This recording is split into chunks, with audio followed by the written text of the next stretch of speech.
मकर astro के दर्शकों जरा ध्यान से सुनिए। अगर आपकी जन्म पत्री में चंद्रमा खराब है तो दो तीन चीजें हैं, दो तीन संकेत हैं, वे आपको स्पष्ट तौर पर अपने जीवन में दिखाई दे रहे होंगे।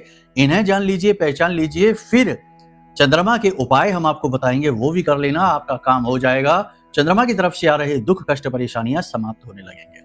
संकेत क्या है, जरा ध्यान से सुनिए।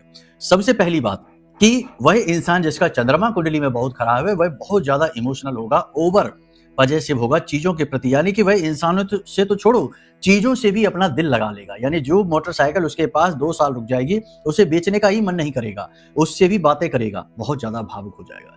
दूसरा, वह व्यक्ति जरूरत से ज्यादा जल्दबाज हो जाएगा। तीसरा, अनावश्यक रूप से उलझने उसके जीवन में अट्रैक्ट होंगी। चौथा, उसका इमोशनली दुरुपयोग होगा, यानी लोग उसको भावुक करके और अपना काम निकाल लेंगे, बाद में उसको छोड़ देंगे। इसी के साथ साथ उसकी माँ की सेहत खराब रहेगी, माँ के साथ उसके रिलेशनशिप्स अच्छे नहीं रहेंगे, माँ का सुख उसे पूर्ण रूप से प्राप्त नहीं होगा। साथ ही साथ विवाह होने के बाद दाम्पत्य जीवन में भी परेशानियां आना निश्चित है और पैसे का फ्लो उसका हमेशा बिगड़ा रहेगा।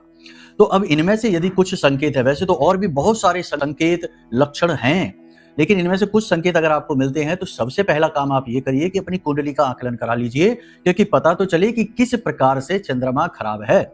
कई तरीकों से यह खराब हो सकता है, 6-8-12 में है तो खराब है, राहु से ग्रसित है तो खराब है, शनि से ग्रसित है तो खराब है, तो इसे उसी अनुसार ठीक किया जाएगा सटीक उपायों के माध्यम से।